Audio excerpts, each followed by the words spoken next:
All right, guys, let's start with the third worksheet of C13 NMR and proton NMR spectroscopy. First question is a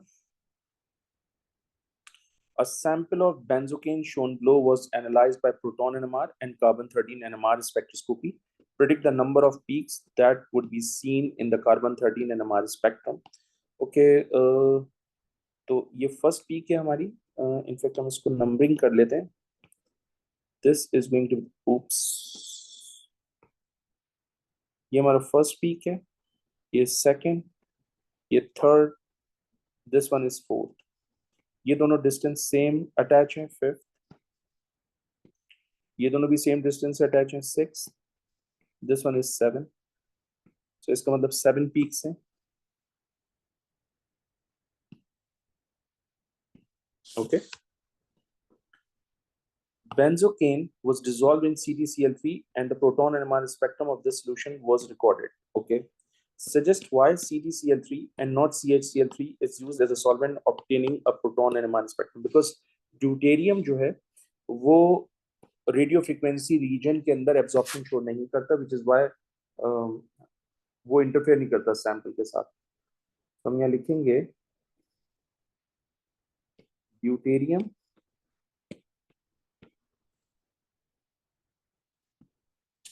can not show absorption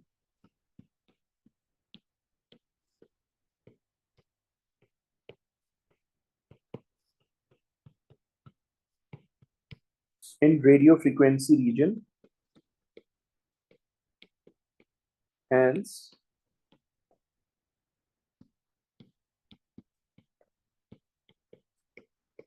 it will not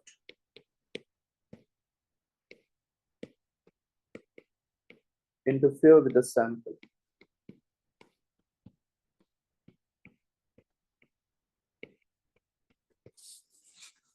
All right. फिर आपके पास है benzocaine. तो हम benzocaine को यहां से remove करते हैं और इसका स्ट्रक्चर ले लेते हैं.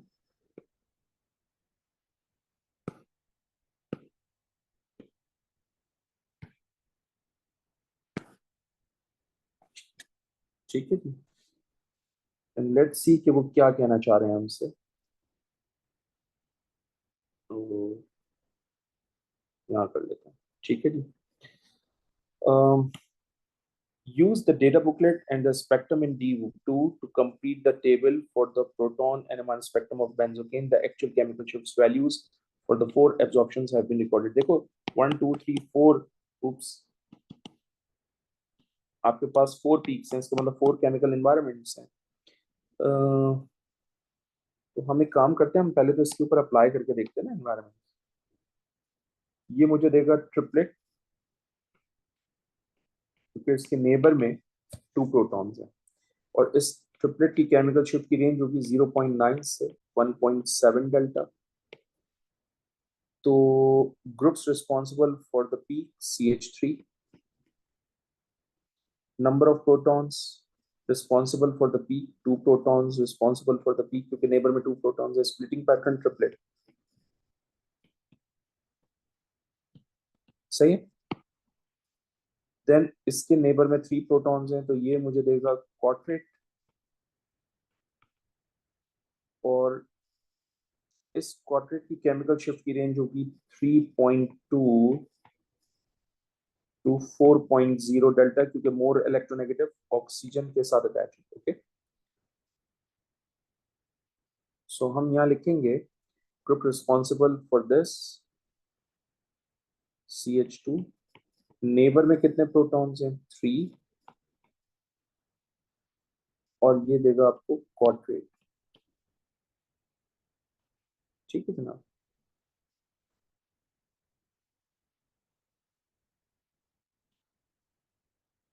ये जो आपके पास रिंग है बेंजीन की, इसमें 2 डिफरेंट फंक्शनल ग्रुप्स लगे हैं. इसका मतलब ये 4 प्रोटॉन्स की रिंग है. और क्योंकि डायरेक्टली फंक्शनल ग्रुप्स हैं, तो आप लिखेंगे C6H4. 4 प्रोटॉन्स हैं इसमें. मल्टीप्लेट आएगी, और मल्टीप्लेट इसलिए आ रही है क्योंकि आपके पास 2 फंक्शनल ग्रुप्स हैं. 5.5 के ऊपर NH2 की पीक होगी.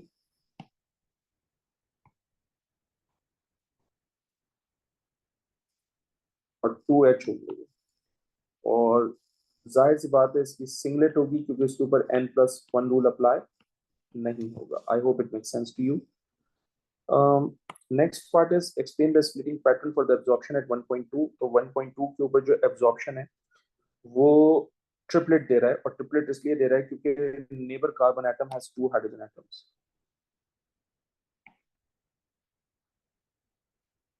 gives triplet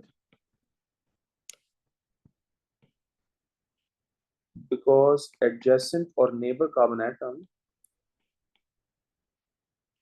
was adjacent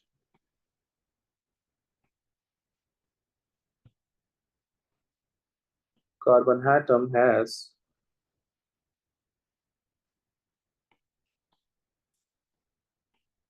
2 protons. Now the next is the proton NMR spectrum benzocaine dissolved in D2O was reported. Suggest how this spectrum would differ from the spectrum in D2. Explain your answer. देखो मैंने आप लोगों को ना एक information share की थी. मैंने कहा था कि एमाइंस हैं, कार्बोक्सिलिक एसिड्स हैं और अल्कोहल्स हैं, वो D2O से रिएक्शन करते हैं तो उनकी फंक्शनल ग्रुप की पीक डिसअपीयर हो जाती है. सही है. तो जाहिर सी बात है ये जो सिंगलेट आई है NH2 की वजह से ये डिसअपीयर हो जाएगी क्योंकि NH2 की जगह पर ड्यूटेरियम, NH2 के साथ ड्यूटेरियम अटैच हो जाएगी. ठीक है. सो हम यहाँ लिखेंगे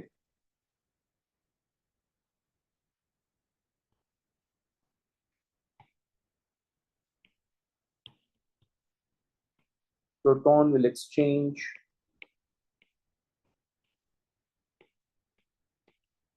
with deuterium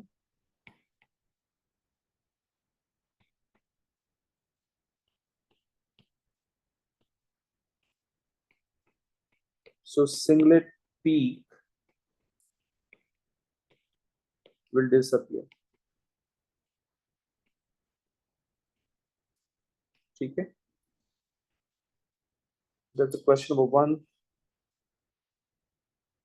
Question number 2.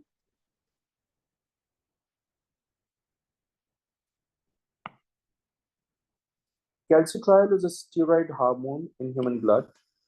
Give the number of primary, secondary and tertiary alcohol groups in one molecule of calcitriol. Simple है.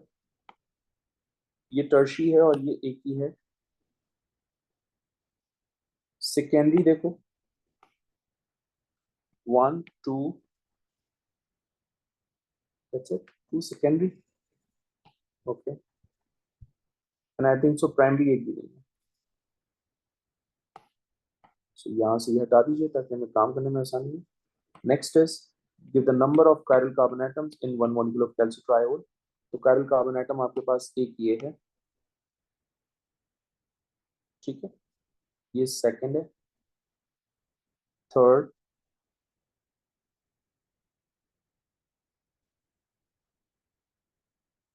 Fourth, fifth, sixth. तो 6 chiral carbon atoms हैं. Calcitriol shows geometrical isomerism. Give the number of geometrical isomers of calcitriol including calcitriol. तो जाहिर सी बात है आपके पास 2 double bonded carbon atom, वैसे तो 3 डबल बॉन्डेड कार्बन एटम है, 1 2 3, लेकिन इस कार्बन के साथ 2 सिमिलर हाइड्रोजन्स हैं, इसलिए मैं ज्योमेट्रिकल आइसोमेरिज्म डिटरमिन करते वक्त इस डबल बॉन्ड को यूज नहीं करूंगा, सिर्फ इन दो को यूज करूंगा. तो फॉर्मूला होता है हमारे पास 2 to the power 2 equals to 4 isomers.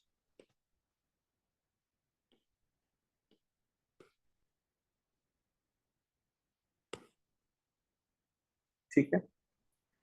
Next is a sample of calcitriol is treated with an excess of hot concentrated acidified potassium manganate 7. There are 3 different carbon containing product of this reaction. One of these 3 product X is shown. ठीक है. Predict the number of peaks in carbon 13 NMR spectrum. Okay. देखो इन दोनों carbon atom का environment same होगा, right? क्योंकि ये दोनों carbon atom इस CH2 के साथ अटैच है. यहाँ लिख देते हैं हम ये बात.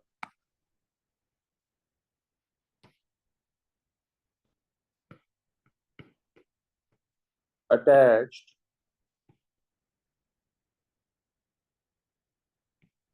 To CH2. सही है.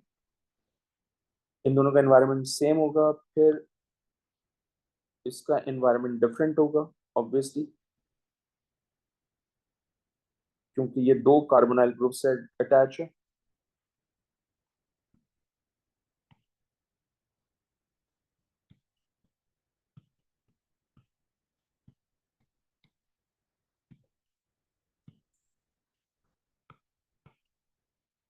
ठीक है, फिर आई बिलीव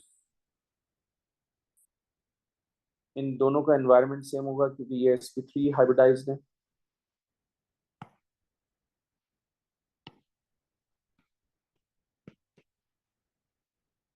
और last but not the least, ये फोर्थ एनवायरनमेंट होगा।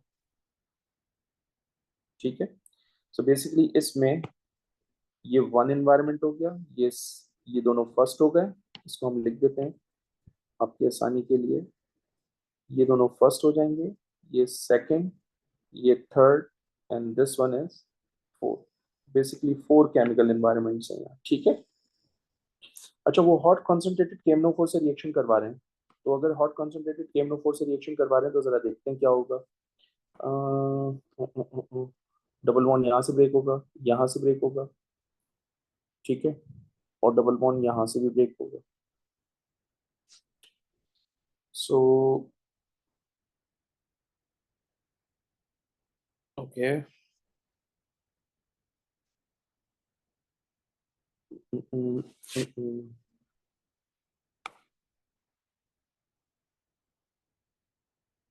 Hold on.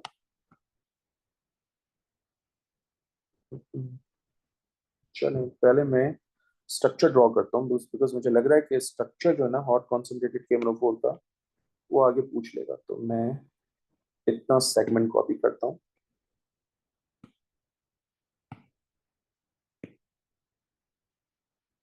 oops ओके, सही नहीं हुआ भाई। चलो अब देखते हैं, make sense. Oh my goodness, what's going on? Okay, ये आ गया,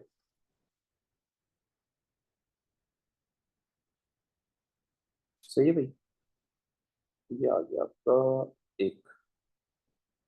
आप नोट करें, थोड़ा सा टेक्निकल एरिया है लेकिन ये देखेंगे हम, यहाँ से डबल बॉन्ड ब्रेक होगा तो ये कीटोन में कन्वर्ट हो जाएगा। एक तो ये आ गया, ठीक। फिर जब यहाँ से डबल बॉन्ड टूटेगा तो जाहिर सी बात है ये पूरा का पूरा कीटोन में कन्वर्ट होगा, ये आ गया होगा। और आप जानते हैं कि ये डबल बॉन्डेड CH है, ये भी डबल बॉन्डेड CH है, ये दोनों कन्वर्ट हो जाएंगे कार्बोक्सिलिक एसिड में। तो आपके पास नेक्स्ट जो है वो COOH और COOH होगा, यानी इन दोनों कार्बन आइटम्स की वजह से COOH बनेगा। तो ये तीन प्रोडक्ट्स बनेंगी, एक, दो और ये third. I hope it makes sense to you कि कैसे बनाएंगे। Next is for the carbon 13 NMR spectrum of X, state the expected chemical shift ranges of the peaks predicted in one and the number of peaks in each range. अच्छा जी, मेरे पास peaks की range पूछ रहे हैं वो मुझसे। तो हम सब जानते हैं कि हमारे पास कार्बोनाइल ग्रुप है, और कार्बोनाइल ग्रुप की जो पीक की रेंज होती है वो 190 से 220 ppm की रेंज में होता है। ठीक है, इसके अलावा आप जानते हैं कि आपके पास CH2 और कार्बोनाइल का ग्रुप भी है, CH2 और कार्बोनाइल ग्रुप का भी है। तो अल्काइल नेक्स्ट टू कार्बोनाइल अगर है हमारे पास तो इसकी केमिकल शिफ्ट की रेंज होगी 25 से 50 ppm। कैसे पता चला? CH2 अटैच टू कार्बोनाइल, ये देखें ये CH2 है और ये अटैच टू कार्बोनाइल, इसकी बात कर रहा हूँ। ठीक है, फिर उसके बाद वो पूछ रहे हैं आपसे predict the number of peaks of this compound which show proton NMR। आप नोट करें प्रोटॉन NMR, यहाँ प्रोटॉन नहीं है, यहाँ नहीं है, यहाँ नहीं है, यहाँ नहीं है, सिर्फ प्रोटॉन यहाँ दोनों, और ये दोनों CH2 हैं और दोनों का एनवायरनमेंट सेम होगा। Since both of them have same chemical environment, so they will give you only one peak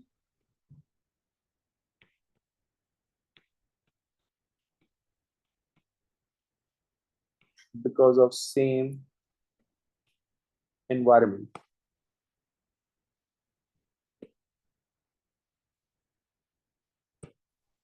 because of same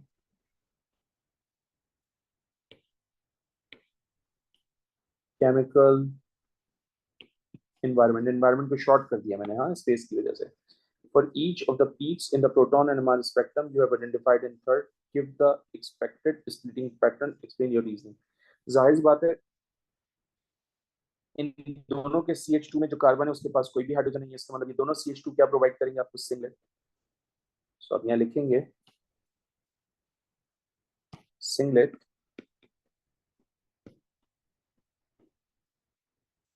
peak because there is no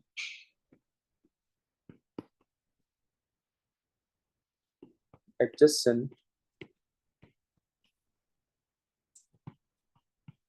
hydrogen atom. Okay. Next is, in addition to the product shown in B, two other carbon containing products are formed. और मैंने दोनों carbon containing products बना के दिखाए यहाँ पे, ये रही और दूसरी ये रही. ठीक है. When sample of calcitriol is treated with an excess of hot concentrated acidified potassium magnate 7. Of these two other carbon containing products, identify the product with a smaller molecular mass. Explain how this product is formed. अच्छा, smaller product जो है वो carbon dioxide होगी हमारे पास. क्यों?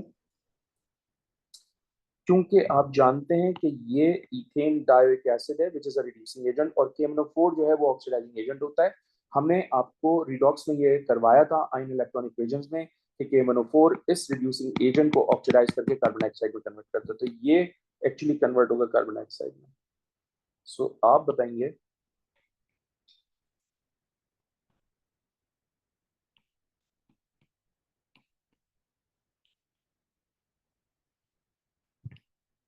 Ethane dioic acid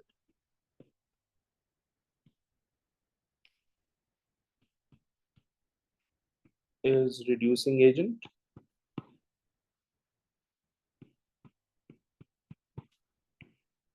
So it will turn to carbon dioxide when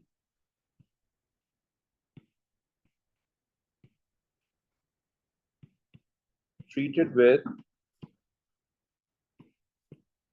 KMnO4. Of these other two carbon containing products, identify the product with the larger molecular mass of the drawn skeletal formula. ये larger molecular mass वाला structure होगा. इसको copy करते हैं और यहाँ लिखते हैं. ठीक है, that's my answer. I hope it makes sense to you. That's the end of second question. Third, compound R is shown. State the systematic name of compound R. The systematic name तो ये होगा, ये first, ये second, ये third, ये fourth, तो 4 chloro 3,5 dimethyl phenol. ये जगह 4 क्लोरो 3,5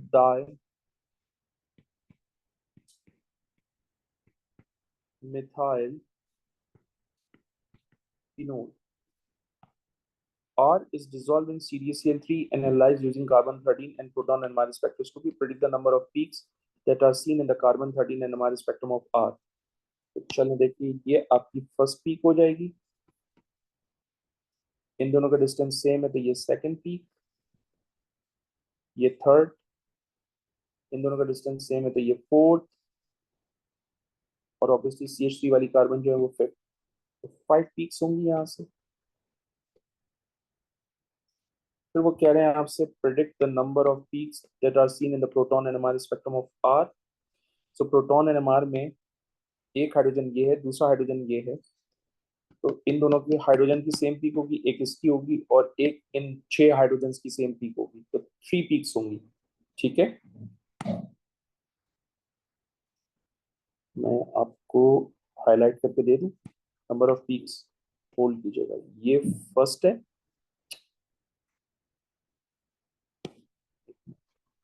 ये फर्स्ट है हमारे पास.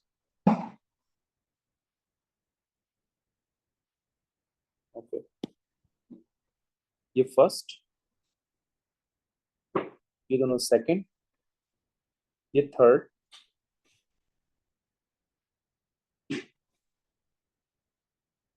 ये दोनों fourth, last but not the least ये दोनों fifth। इस तरह से देखो, ठीक है। अब प्रोटॉन एनएमआर में क्या होगा देखो, इन 6 प्रोटॉन्स का केमिकल एनवायरनमेंट सेम, क्योंकि ये सेम डिस्टेंस के साथ इस क्लोरीन से अटैच है, राइट।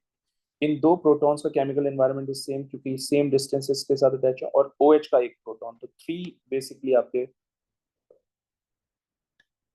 पीक्स होंगी।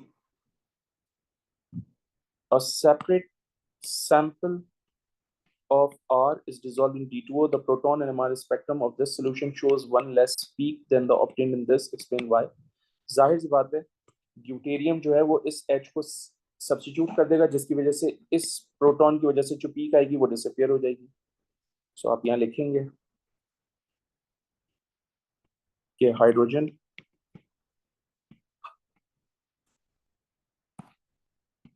is exchanged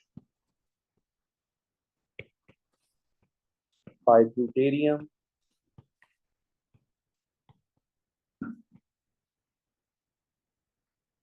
so peak of OH किस पीक के ऊपर ये अपेयर होती है, 4.5 to 5.5 delta will disappear.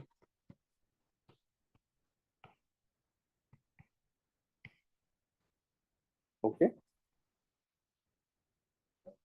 Question number 4. Okay. Question number 4.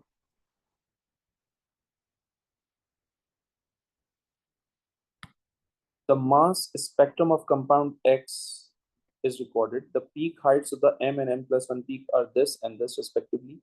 Use the data to show there are 5 carbon atoms present in this. Show your working. So बेटा हम simple क्या करेंगे, n equals to 100 over 1.1 लेंगे। Abundance of M plus 1 peak हमें given है, which is 1.25. Abundance of molecular ion peak given है, which is 22.65. तो यहाँ से n की वैल्यू हमारे पास हो जाएगी 5। सही है जनाब।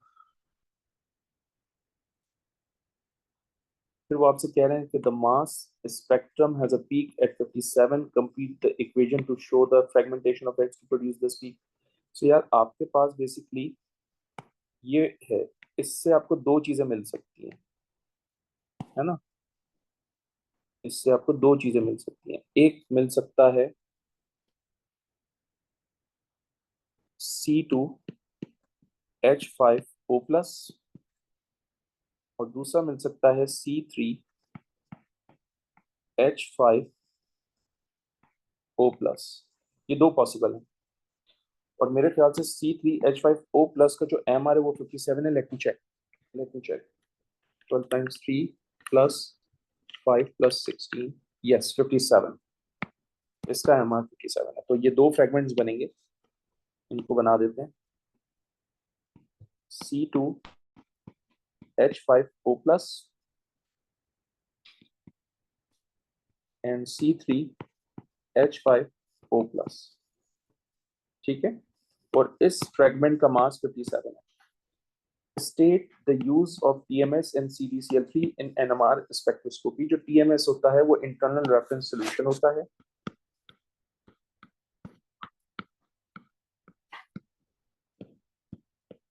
आप कह सकते हैं कि एपरेटस को कैलिब्रेट करने के लिए यूज किया जाता है, टू कैलिब्रेट द एपरेटस, ये भी लिख सकते हैं आप। CDCl3 is basically a solvent, okay। तो वो आपसे कह रहे हैं the proton NMR spectrum of compound x is shown, ठीक है। तो पहली तो बात ये कि आपके पास टोटल 4 केमिकल एनवायरनमेंट्स हैं, क्योंकि 4 पीक्स हैं, ठीक है। वो कह रहे हैं by considering both the relative peak areas and their delta values and use the data booklet to deduce the part of the molecule that produces a peak at 2.2। या 2.2 पे 3 प्रोटॉन्स की ट्रिपलेट है, तो इसका मतलब नेबर में CH2 होगा, है ना। तो इसका मतलब ये 3 है, तो इसका मतलब ये CH3 है, ये 3 है तो इसका मतलब ये भी CH3 है, ये 2 है तो इसका मतलब ये भी CH2 है, ये 2 है तो इसका मतलब ये भी CH2 है। एंड लेट्स सी कि हम वर्किंग सही कर रहे हैं या नहीं कर रहे हैं, ठीक है। सो हमें डेटा बुकलेट की आई थिंक जरूरत पड़ेगी, और डेटा बुकलेट चाहिए हमें। Let me get the data booklet for you. इधर तो है नहीं data, data booklet, data booklet is here, yes, ठीक है। चलें, वो क्या कह रहे हैं हमसे कि deduce the part of the molecule that produces a peak at 2.2। तो भाई 2.2 पे कौन सी पीक प्रोड्यूस होती है? अल्काइल नेक्स्ट टू कार्बोनाइल, यानी CH3CO भी हो सकता है, CH2CO दोनों हो सकते हैं। अब मैं तो दोनों लिख देता हूँ क्योंकि मुझे, अच्छा ये CH3CO होगा क्योंकि मैंने CH3 लिया हुआ है वहां पर, सही है। ये CH3 लिया हुआ है ना, तो CH3CO होगा। फिर वो आपसे कह रहे हैं deduce the part of the molecule produces a peak at 1.2 and 3. Wait 1.2 पे अल्काइल ग्रुप है और ये CH2 होगा, सही है।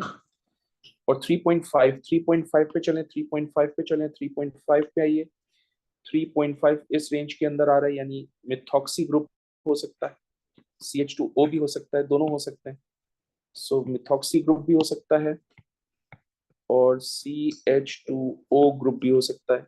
वी नीड टू डिसाइड के क्या है। तो 3.5 के ऊपर CH2O होगा और 1.2 के ऊपर CH3O है, ठीक है।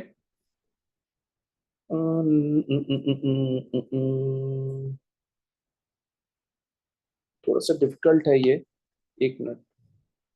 सही है, 1.2 के ऊपर तो CH3 है गाइस, लेकिन जो आपके पास 3.5 है उसके ऊपर CH3O भी हो सकता है या फिर CH2O भी हो सकता है, ये हमने डिसाइड करना है। अभी तो हमने जो रेंज दी हुई है उसके हिसाब से हमने लिख दिया है। अच्छा 3.5 पे ये 2 है तो ये CH2 ही होगा फिर, ठीक है, ये प्रायोरिटी होगी, फिर ये नहीं होगा। चलें, ये भी हो गया।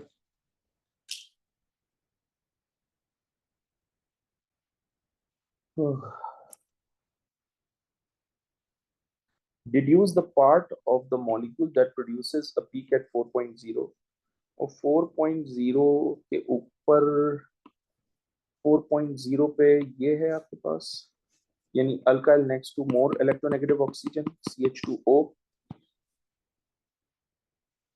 और ये 2 प्रोटॉन्स हैं तो जाहिर सी बात है ये CH2O ही होगा। Now I have to make the structure.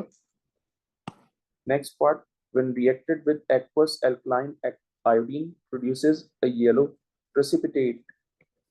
Use this information in your answer to C1 to suggest the structure for X. अच्छा देखो, आयोडोफॉर्म का जो टेस्ट है वो CH3CO ग्रुप या फिर CH3CHOH ग्रुप के प्रेजेंस की वजह से आता है, ओके। और मैं कार्बोनाइल का ग्रुप डिटरमिन कर चुका हूँ, इसका मतलब ये तो होगा। तो मैंने लिख लिया CH3CO। फिर मुझे ये भी पता है कि CH2 के साथ ऑक्सीजन है, तो मैंने CH2 के साथ ऑक्सीजन लिखा, ठीक है। फिर मुझे पता है कि आपके पास CH2 भी है और CH3 भी है, तो ये आ गया CH2 और ये आ गया CH3, सही है। ये स्ट्रक्चर हो गया हमारा। अब इस स्ट्रक्चर से हम ड्रॉ करके देखते हैं और डिटरमिन करते हैं कि हम सही भी कह रहे हैं या नहीं। ये सिंगलेट देगा, ये भी सिंगलेट देगा आपको, 2 सिंगलेट है मेरे पास, ये रही। एक 2 प्रोटॉन की सिंगलेट है और एक 3 प्रोटॉन की सिंगलेट है, ये 3 प्रोटॉन की और ये 2 प्रोटॉन की है, कंफर्म। उसके बाद आप नोट करो, ये देगा मुझे ट्रिपलेट क्योंकि इसके नेबर में 2 प्रोटॉन्स हैं, और ये देगा क्वाड्रेट क्योंकि इसके नेबर में 3 प्रोटॉन्स हैं। तो एक ट्रिपलेट और एक क्वाड्रेट है, तो ये ट्रिपलेट आई और ये क्वाड्रेट आई, ठीक है। Next is compound W is an ester with the molecular formula C5H10O2. The proton NMR of the spectrum contains only 2 peaks. The relative area of these 2 peaks are in the ratio 9:1, such as the structure of this ester. या 9 का मैंने आपको बताया था, अगर आपको याद हो, मैंने 9 से रिलेटेड इंफॉर्मेशन शेयर की थी। मैंने ये कहा था कि अगर 9 प्रोटॉन्स होंगे तो इसका मतलब टर्शियरी ग्रुप होगा।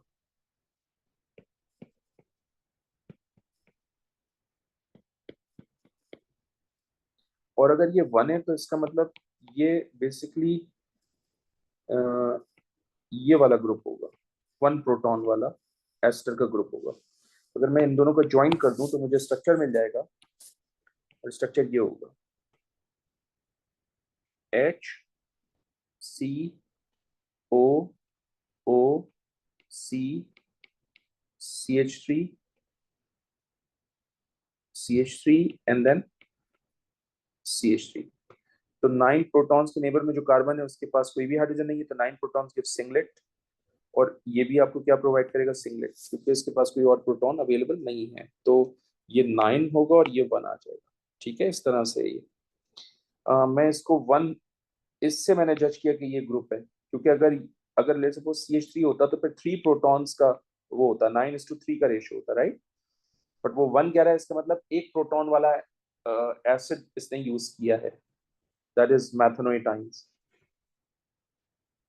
So that's the end of question number 4.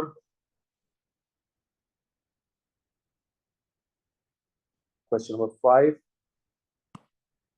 Benzene reacts with each of these carbocations in separate Friedel-Crafts alkylation reactions. In each reaction, an organic compound with the formula C10H14 is formed. The number of peaks observed in carbon-13 NMR spectrum of each compound is given. Suggests the structure of the 3 other compounds. अच्छा, इसमें 8 peaks हैं। कैसे हैं 8 peaks? 1 2 3 4 5 6 7 and this one is 8, okay। अब वो कह रहे हैं 6 निकालो, तो 6 निकालने के लिए मैं बेंजीन रिंग तो हर हालत में रखूंगा,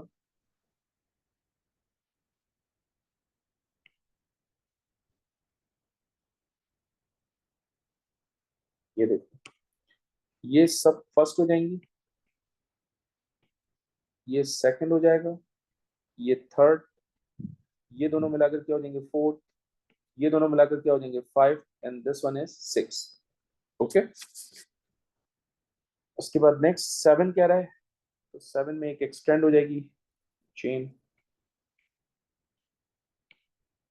यानी हम ये कह रहे हैं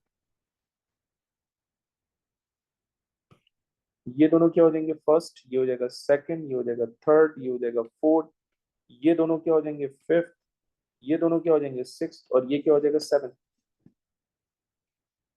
उसके बाद वो कह रहे हैं 8। ओ, तो इसका मतलब वो इसका आइसोमर है, तो इसका मतलब ब्रांच बना दूंगा मैं, सही है। ब्रांच बन जाएगी ना, इसके अंदर ब्रांचिंग कर दिया आ जाएगा, क्योंकि नंबर ऑफ पीक सेम है, नंबर ऑफ पीक सेम है, इसका मतलब ये दोनों एक दूसरे के आइसोमर्स हैं, right.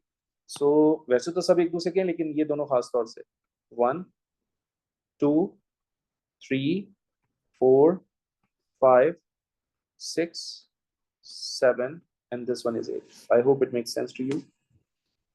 Let's move on to the next question। God, what sort of question is that? Okay, the numerical value of Ka for methanoic acid and pyruvic acid is this, are given। तो Ka की value given है हमें। An equilibrium mixture containing the two acid base pairs is formed, ठीक है।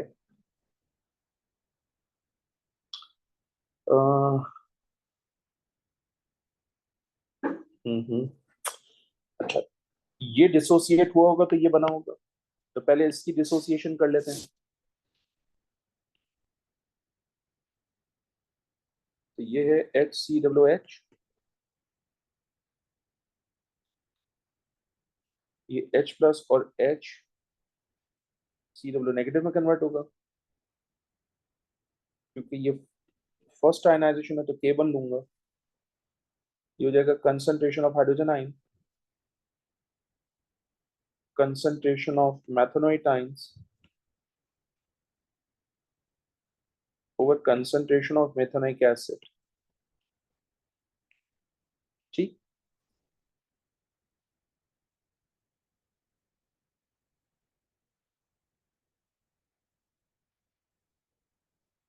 अब जाहिर सी बात है वो क्या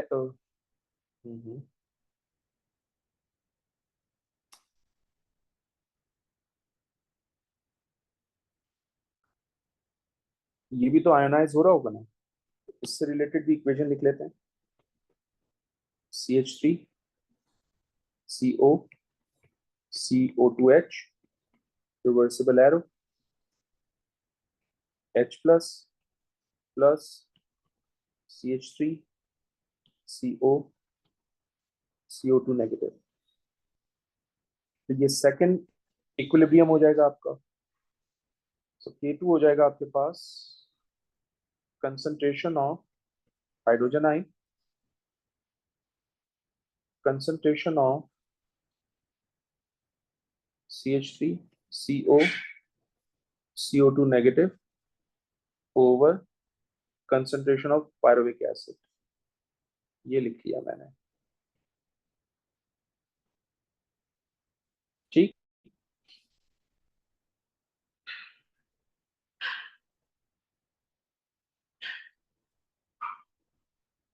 अच्छा ये याद रखिएगा कि ये आपका डिनोमिनेटर में है, क्योंकि ये रिएक्टेंट साइड पे है। बल्कि हम इसको थोड़ा सा डिफरेंट कलर से करते हैं। ये आपका डिनोमिनेटर में आएगा क्योंकि ये रिएक्टेंट साइड पे, और ये आपका न्यूमरेटर में आएगा क्योंकि ये प्रोडक्ट साइड पे। सही है जनाब? तो वो आपसे पूछ रहे हैं use Ka values to calculate the equilibrium constant for this reaction. तो इक्विलिब्रियम कांस्टेंट के इक्विलिब्रियम ये डिनोमिनेटर में आएगा, यानी K2 ऊपर आएगा, K1 नीचे आएगा, तो ये हो जाएगा K2 अपॉन K1। अच्छा, K2 की वैल्यू कितनी है मेरे पास? 4.07 इंटू 10⁻³ डिवाइड करूंगा मैं इसको 1.78 इंटू 10⁻⁻4 से। तो यहाँ से मेरे पास वैल्यू आ जाएगी 22.9। ठीक है, उसके बाद वो क्वेश्चन कर रहे हैं आपसे use your value of K equilibrium to predict the position of this equilibrium, include this by placing a tick in the appropriate box। मैंने कहा था कि अगर इक्विलिब्रियम कांस्टेंट की वैल्यू 1 से ज्यादा होगी तो equilibrium favours towards right hand side, तो राइट हैंड साइड। सो K equilibrium value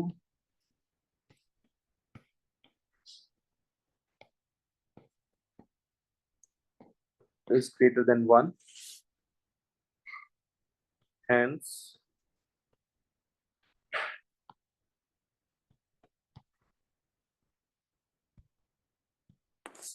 equilibrium favors towards right hand side। ठीक है, oh my goodness, ethane dioic acid has two dissociation constant Ka1 and Ka2 whose pK value are 1.23 4.16। suggest equations to show the two dissociation that give rise to these। तो ethanedioic acid 1 by 1 dissociate होगा guys.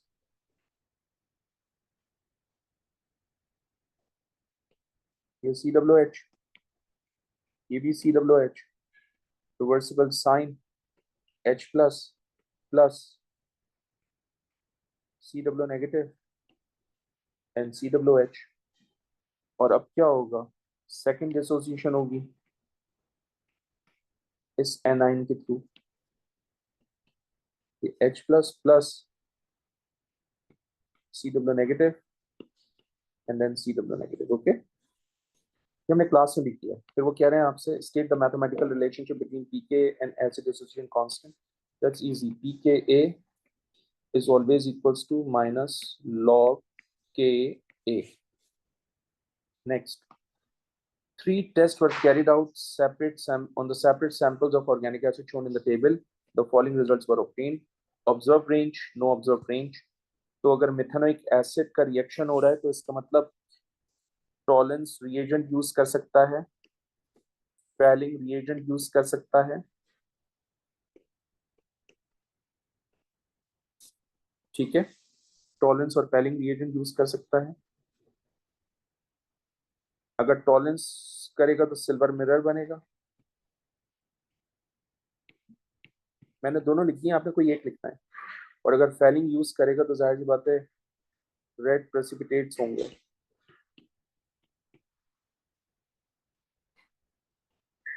अच्छा, ये आपके पास carboxylic acid है, इसमें ये दोनों तो रिएक्शन इन दोनों में नेगेटिव है, इसमें पॉजिटिव है, तो इसका मतलब ये हुआ कि 2,4-DNPH का टेस्ट हो जाएगा, क्योंकि कीटोन है, that is two four dinitrophenyl hydrogen. Yellowish orange precipitates बनेंगे यहाँ से।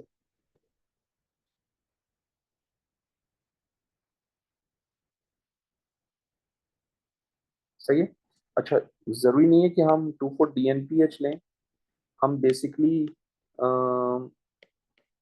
आयोडीन और OH माइनस भी तो ले सकते हैं, क्योंकि इसमें CH3CO ग्रुप अवेलेबल है, तो आयोडोफॉर्म का टेस्ट पॉजिटिव आ जाएगा, और जब आयोडोफॉर्म का टेस्ट पॉजिटिव आएगा तो येलो पीपीटी आएंगे। ठीक है। अच्छा, इन दोनों में रिएक्शन हो रहा है, इसमें रिएक्शन नहीं हो रहा, इसका मतलब KMnO4 इन एसिडिक मीडियम, अगर आपको याद हो मैंने रिएक्शन करवाया है। KMnO4 जो है वो मिथेनोइक एसिड से भी रिएक्शन करता है और इथेन डायोइक एसिड से भी रिएक्शन करता है। ये तो रिड्यूसिंग एजेंट होता है, इसलिए भी रिएक्शन करता है। तो कलर ऑब्जर्वेशन क्या होगी? Purple to colourless.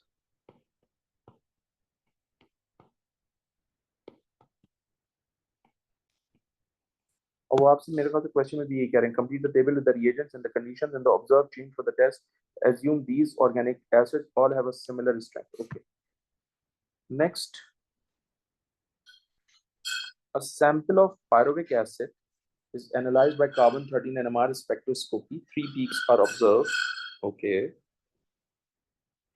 complete the table by circling the carbon atom responsible for the chemical shift, stating the hybridization of the circled carbon atom. 27 के ऊपर अल्काइल ग्रुप की पीक होगी और ये सिंगल बॉन्डेड है, तो इसलिए sp3 हाइब्रिडाइजेशन होगा। नेक्स्ट इज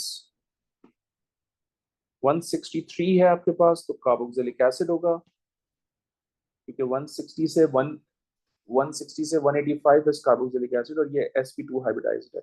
फिर 192 इज बेसिकली एस्टर, ये आ जाएगा, ये भी sp2 हाइब्रिडाइज्ड है क्योंकि डबल बॉन्डेड है। Okay, next, an ester of pyruvic acid is dissolved in CdCl3 and analyzed by proton NMR spectroscopy. ठीक है, the proton NMR spectrum is shown. आपके पास क्या है? एक ट्रिपलेट, सिंगलेट और एक quartet. Use the proton NMR spectrum of F। अच्छा भाई, ऐसा करते हैं, इसको सॉर्ट आउट करते हैं। इसके नेबर में है 2 प्रोटॉन्स, ये मुझे देगा ट्रिपलेट, एंड ऑब्वियसली इसकी केमिकल शिफ्ट की रेंज होगी 0.9 से 1.7 डेल्टा। सही है भाई, ये आ गई इसकी। ये मुझे देगा क्वार्टेट, और जाहिर सी बात है इसके साथ मोर इलेक्ट्रोनेगेटिव ऑक्सीजन है, तो इसकी केमिकल शिफ्ट की रेंज है 3.0 से, सॉरी 3.2 से 4.0। ठीक है, तो इसके नेबर में कोई प्रोटॉन नहीं है, ये सिंगलेट देगा, और क्योंकि अल्काइल के साथ कार्बोनाइल लगा हुआ है इसलिए इसकी केमिकल शिफ्ट है 2.2 से 3.0 डेल्टा। ये मेरी एनालिसिस है जो मैंने डिसाइड किया है। ऑलराइट,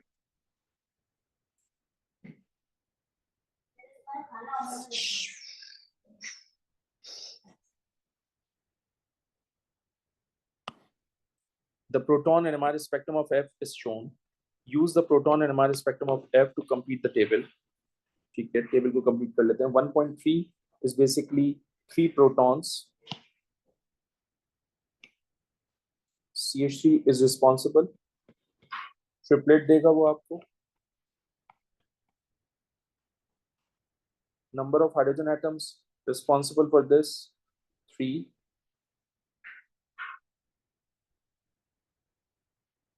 2.2 के ऊपर CH3 है, ये ना 2.2 CH3, ये सिंगलेट देगा आपको. Proton responsible is 3. फिर आपके पास CH2 है, ये आपको क्वाड्रेट दे रहा है और 2 रिस्पॉन्सिबल है. आप चाहें तो CH2O भी लिख सकते हैं, ठीक है, क्योंकि हमने यहाँ इसको मेंशन किया हुआ है CH2O. So that's, oh, it's such a lengthy question, guys. Oh my goodness. Okay. Deuterium oxide D2O, which is also called heavy water, can be used as a solvent in proton NMR spectroscopy. The proton NMR spectrum of alanine in CdCl3 has 4 peaks. That's very important. And the NMR spectrum of alanine in D2O has 2 peaks. That's also very important. On the diagram of alanine, circle the protons that show peaks in both NMR spectrum. Explain your answer. मैंने आपसे कहा था कि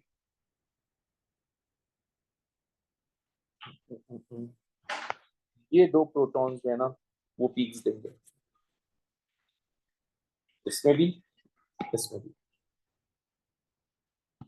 अब उसकी reason ये है कि ड्यूटेरियम जो है ना वो अमाइन और इन दोनों हाइड्रोजन्स को एक्सचेंज कर देगा, जिसकी वजह से इन दोनों की पीक्स डिसअपीयर हो जाएगी. तो आप बताएंगे because D2O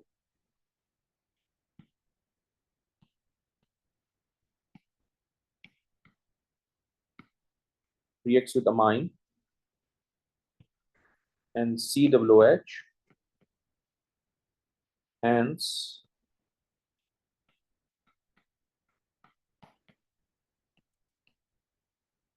two peaks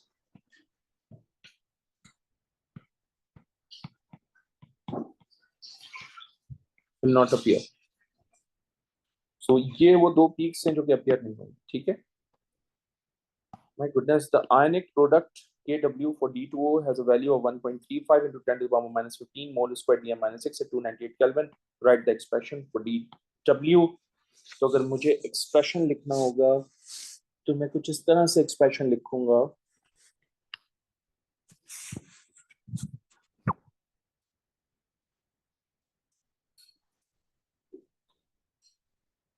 So ये हो जाएगा हमारे पास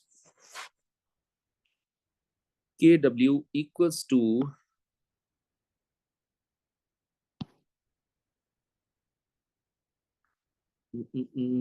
अच्छा D2O को आयोनाइज कर लेते हैं पहले. जब ये आयोनाइज होगा तो कन्वर्ट होगा D plus plus OD minus. So भाई D plus OD minus over D2O. सही है. Okay, calculate the pH of the pure neutral D2O at 298 Kelvin. Assume D plus is equivalent to H plus for the pH calculation. Okay. So Kw की value दी हुई है which is equals to pH. Okay. So हमें concentration of hydrogen ion given है. ये हो जाएगा आपको 1.35 into 10 to the power minus 15 question के अंदर गिवन है. आप यहाँ से कंसंट्रेशन ऑफ हाइड्रोजन आयन निकालेंगे. सो ये आ जाएगा आपके पास 3.67 एक्सपोनेंट माइनस 8 मोल पर डीएम क्यूब. मुझे पीएच निकालनी, तो मैं पीएच निकालने के लिए फॉर्मूला यूज करूंगा. PH equals to minus log concentration of hydrogen ion. Concentration of hydrogen ion. Concentration of hydrogen ion.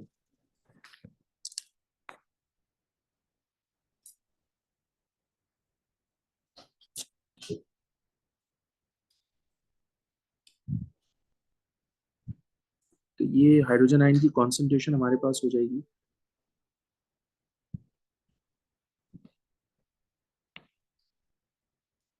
my goodness, that's a lengthy calculation, guys.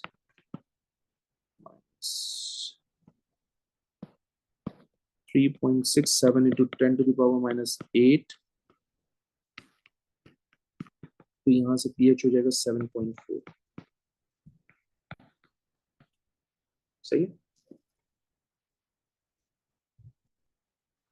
Next question, question number 7.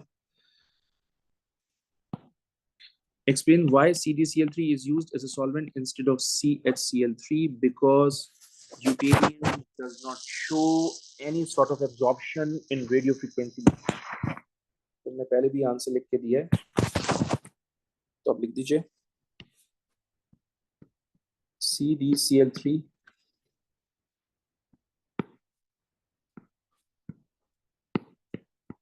does not show any peak. Explain why TMS is added to the small peak at a chemical shift. This used as an internal reference solution.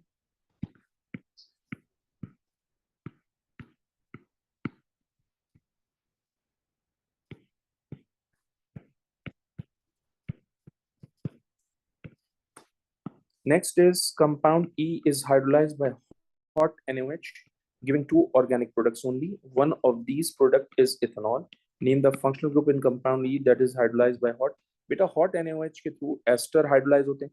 और whenever ester hydrolyzed, carboxylic acid and alcohols are produced. उसने alcohol बता दिया, तो इसका मतलब दूसरी जो product है वो carboxylic acid होगी.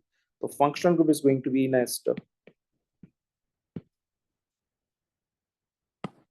Describe and explain the splitting pattern of the peak at 1.4 and 4.3. Okay. Triplet है आपके पास, तो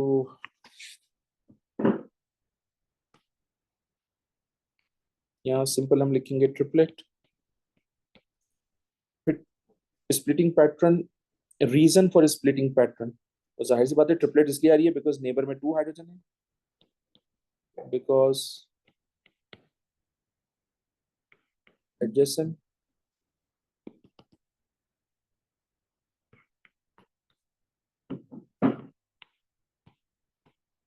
carbon has 2 hydrogens.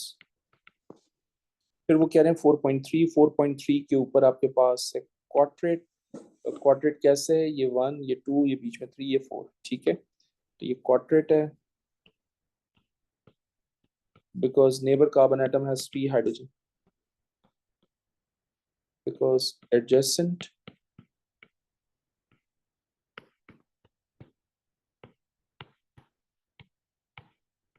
carbon has 3 hydrogen. All right. Each molecule of compound E contains 5 protons, which give rise to the peaks between 7 and 8.5. Identify the functional groups in compound E which contain this proton. मैंने आपसे कहा था 6.9 से 7.3 की range में जो भी peak आती है आपके पास वो बेसिकली बेंजीन की होती है, तो ये बेंजीन हो जाएगा आपके पास.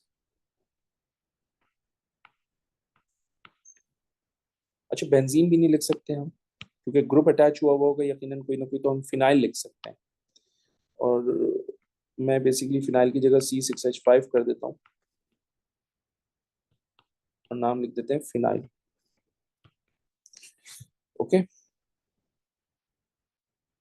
Next is give the structural formula of compound E. Okay.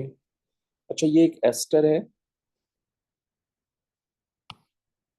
ये CH3 है, ये CH2 है, और ये बेंजीन रिंग है C6H5। आप नोट कर रहे हैं, ये बेंजीन की मल्टीप्लेट आई है, यानी ये ट्रिपलेट और क्वार्टेट, यानी ये 3 प्रोटॉन्स की दी हुई है और ये 2 की। अगर आपको याद हो, मैंने क्लास में करवाया था आपको कि बेंजीन के साथ ये 2 प्रोटॉन्स हैं, करीब हैं इस फंक्शनल ग्रुप के, इसलिए इन दोनों प्रोटॉन्स की केमिकल शिफ्ट की वैल्यू ज्यादा होगी, ये देखो ज्यादा है। और ये 3 प्रोटॉन्स जो हैं इस फंक्शनल ग्रुप से दूर हैं, इसलिए इन तीनों प्रोटॉन्स की केमिकल शिफ्ट की वैल्यू कम होगी, देखो ये कम है। तो मल्टीप्लेट दी हुई है उसने ये, ठीक है, ये याद रखिएगा। सो मेरे पास बेंजीन रिंग है, थोड़ा सा ऑड सा बना दिया बेंजीन रिंग मैंने, लेकिन ये सही बना लेते हैं। मेरे पास बेंजीन रिंग है, मेरे पास एस्टर का ग्रुप है, ये मैंने लिखा, मेरे पास CH2 है, ये आया, मेरे पास CH3 है, ये भी आया, ठीक है। इसके अलावा कोई और ऑप्शन हमें नजर नहीं आ रही, ठीक है, इसके अलावा कोई और ऑप्शन मुझे नजर नहीं आ रही। मिसाल के तौर पे अगर मैं इसको सॉल्व करूं तो ये मुझे क्या दे रहा है, ट्रिपलेट, ये आ गया। ये मुझे क्या दे रहा है, क्वार्टेट, ये आ गया। और ये बेंजीन रिंग क्योंकि फंक्शनल ग्रुप से अटैच है, इसलिए ये क्या दे रहा है, मल्टीप्लेट, ये आ गया।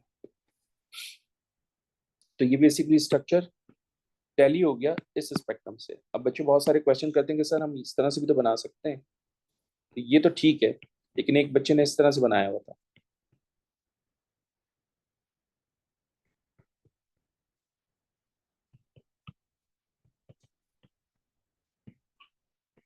सर ये क्यों गलत है, ये इसलिए गलत है क्योंकि ये 3 प्रोटॉन्स आपको क्या दे रहे हैं, सिंगलेट, और इस स्पेक्ट्रम में सिंगलेट की कोई पीक नहीं है, इसलिए ये गलत हो गया, ठीक है। सो हम इस स्ट्रक्चर को यहाँ लिख देते हैं।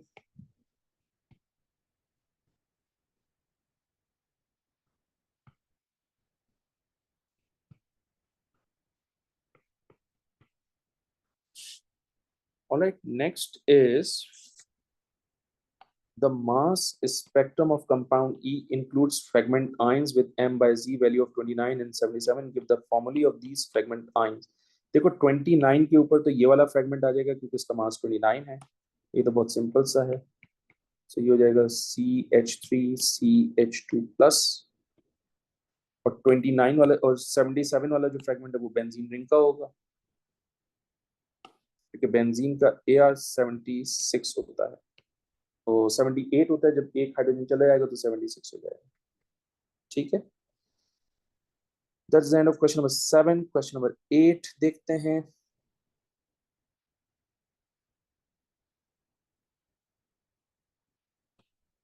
Each compound, methanoic acid, ethane dioic, and this is dissolved separately in CdCl3, proton NMR, and carbon 13 NMR spectra are then obtained. Complete the table. Number of peaks in proton NMR. Single peak.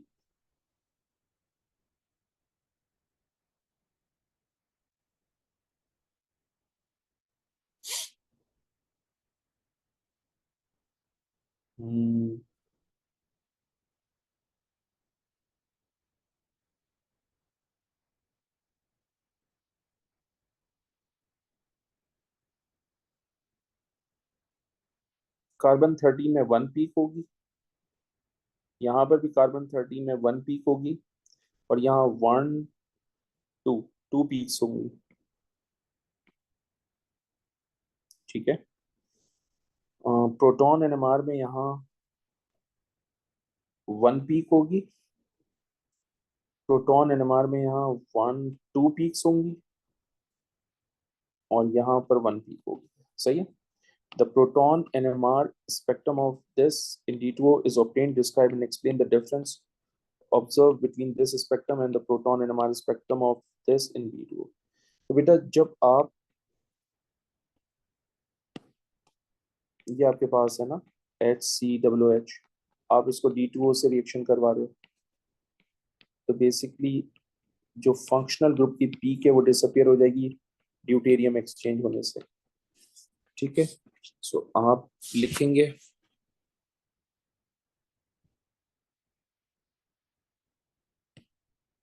peak due to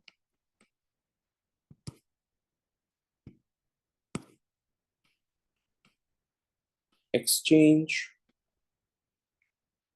of deuterium with OH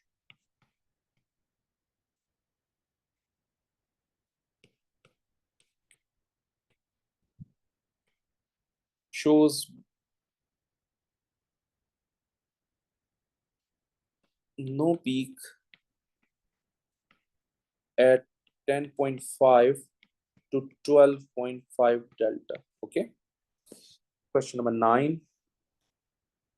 Again, a very lengthy question, guys.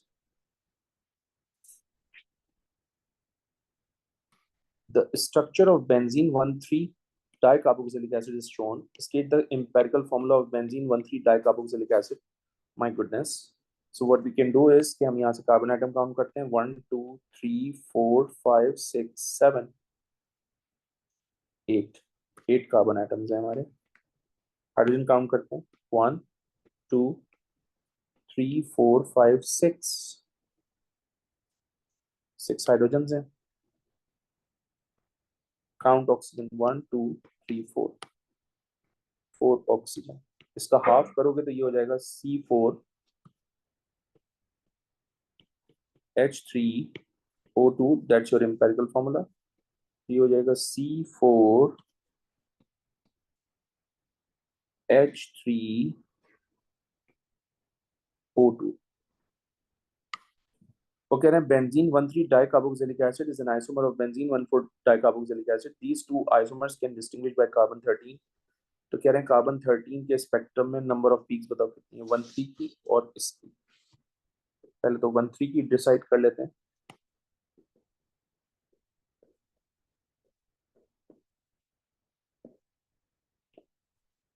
तो 13 इस तरह से लिखा हुआ है ना. अच्छा, पहली बात तो ये कि इन दोनों की फर्स्ट पीक होगी, इन दोनों की ये भी सेकंड पीक होगी, ये थर्ड होगी. डिस्टेंस सेम है तो फोर्थ होगी and this one is fifth. तो 5 पीक्स होंगी. फिर 1,4 के लिए कह रहा है तो 1,4 के लिए हम वर्किंग इस तरह से कर लेते हैं. 1,4 इज इजी.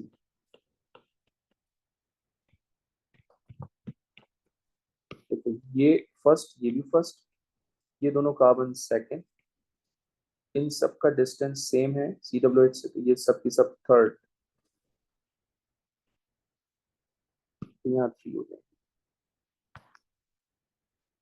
ठीक है. फिर वो आपसे क्वेश्चन कर रहे हैं the proton NMR spectrum of either alanine in D2 और glutamic acid in D2 is shown.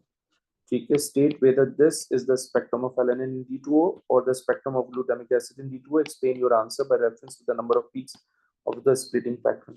Alanine और ग्लूटामिक एसिड कह रहे हैं.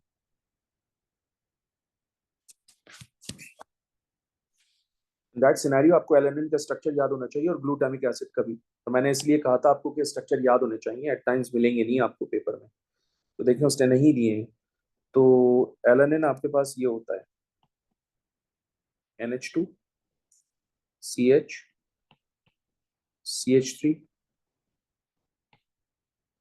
COH. तो आप नोट करें ड्यूटेरियम की वजह से ये भी डिसअपियर हो जाएगा और ये भी डिसअपियर हो जाएगा. यानी एक पीक ये वाली मिलेगी और एक ये वाली मिलेगी. यानी मुझे सिर्फ 2 पीक्स मिलेंगी. लेट सपोज मैं ये कह रहा हूँ कि D2O से रिएक्शन हुआ,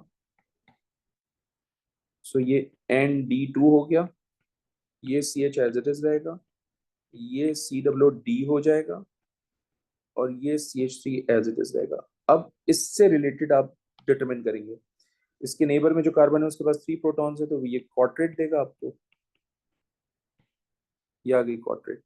और इसके नेबर में जो है वो आपके पास सिर्फ एक प्रोटॉन है तो ये डबलेट देगा आपको. तो ये आ गया डबलेट. तो इसका मतलब ये एलेनिन का स्ट्रक्चर है. ये एलेनिन का है because alanine contain only 2 chemical environment after treating with D2O. तो हम यहाँ लिखेंगे alanine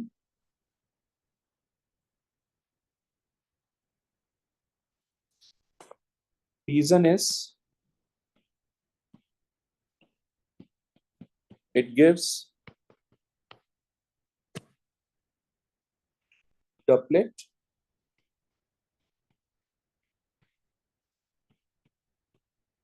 because one carbon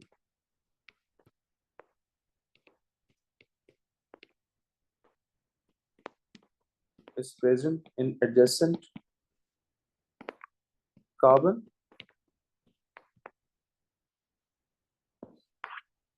and quadrate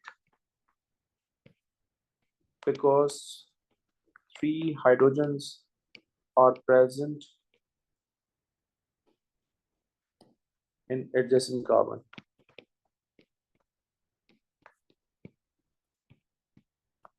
Okay.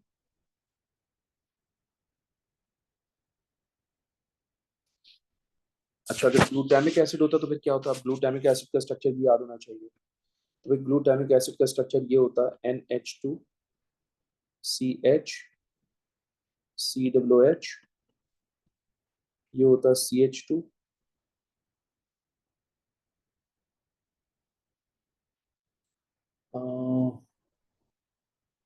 and then COOH.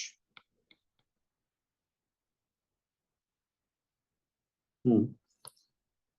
Mm-mm. Mm-mm. Mm-mm. Mm-mm. Mm-mm. Mm-mm. Mm-mm. इसमें एक और CH2 आएगा और अब COOH। तो अगर आप इसको D2O से रिएक्शन करवा रहे हो तो गाइस ये कन्वर्ट हो जाएगा ND2CH COOD CH2 CH2 COOD। अब आप नोट करें, आपको यहां से ट्रिपलेट मिलती, यहां से भी ट्रिपलेट मिलती, यहाँ से ट्रिपलेट नहीं मिलती, दो एक तीन क्वार्टेट मिलती यहाँ से, नेबर में 3 प्रोटॉन्स, और यहाँ से आपको ट्रिपलेट मिलती। सो इसका मतलब 3 केमिकल एनवायरनमेंट होते हैं जबकि स्पेक्ट्रम में हमारे पास सिर्फ 2 है। सो आप बताएंगे glutamic acid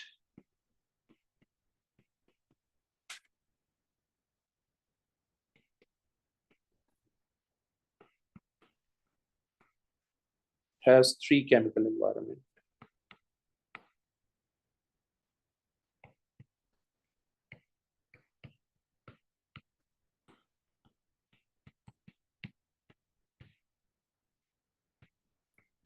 Okay.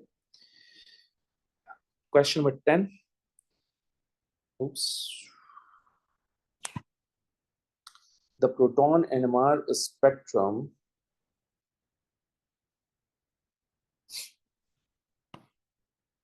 of lidocaine is shown in figure this.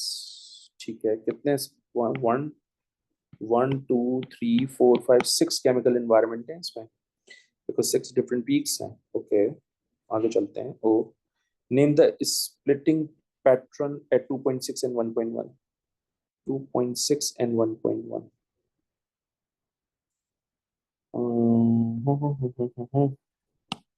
हम एक काम करते हैं, हम इसका स्ट्रक्चर दोबारा से लिखते हैं ताकि हमें स्प्लिटिंग पैटर्न समझ में आए।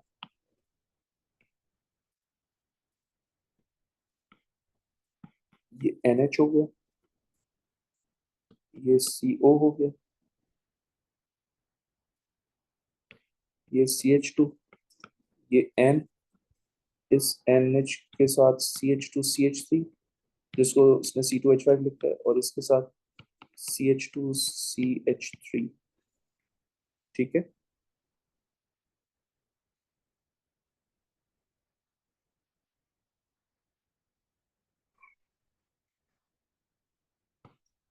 तो 1.1 पे ट्रिपलेट है और 2.6 पे क्वाड्रेट है। तो 2.6 पे क्वाड्रेट और 1.1 पे ट्रिपलेट। चल, एक तो ये आ गया, ठीक है। The relative peak areas of the peaks at 3.0 and 2.3 is 1:3 respectively. यानी यहाँ पर एक प्रोटॉन होगा, मतलब ये है कि यहाँ एक प्रोटॉन है और ये 3 प्रोटॉन है, तो ये OH भी हो सकता है, ये CH3 भी हो सकता है। लेट्स सी कि क्या कहते हैं वो। 3 proton, identify the protons in the proton lidocaine. 7.1 पे तो बेंजीन रिंग होगा।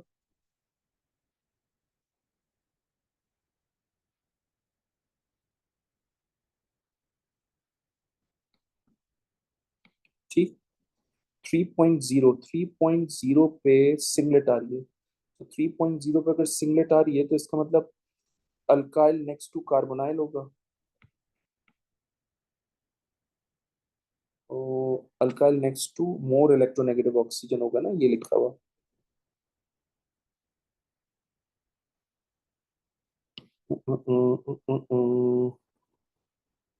Alkyl next to more electronegative carbonyl हो गया।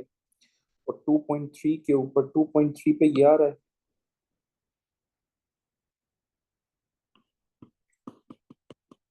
तो 2.3 पे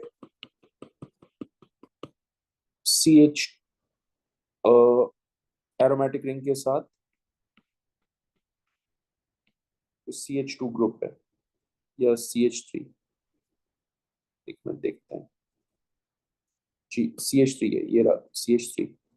ठीक है, तो ये alkyl next to CH3। Predict the number of peaks in carbon 13 NMR spectrum of lidocaine. Lidocaine, okay जी। इन दोनों का एनवायरनमेंट सेम, क्योंकि सेम डिस्टेंस के साथ नाइट्रोजन से अटैच है। इन दोनों का एनवायरनमेंट भी सेम, क्योंकि सेम डिस्टेंस के साथ है। ये थर्ड, ये फोर्थ, ये फिफ्थ। इन दोनों का डिस्टेंस 6, इन दोनों का distance 7, 8 and this one is 9। सो यहाँ 9 पीक्स हो जाएंगे। Okay, so that's the end of third worksheet.